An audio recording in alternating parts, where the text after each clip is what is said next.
তো guys welcome to my next video. তো আজকে আমি তিনচুকিয়া এসে গেলাম, তো এখন যাবো আর ঘুরতে অল্প।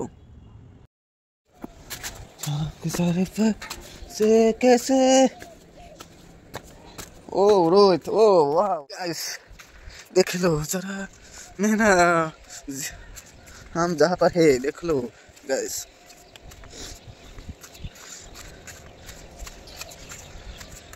তো গাইস দেখতে দেখতে যাবো আমরা অল্প বাজারে। তো বাজারে যাচ্ছি, তোমরা দেখতেই পাচ্ছ।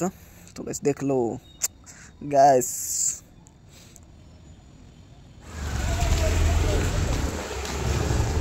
गाइस দোকানে এসে আমরা আমুল কিনে নিই আর আমুলটা খাইতে থাকি। দোকানটা দেখো কীরকম গাইস। তো গাইস এখন স্নান করে ভাত খাইলাম।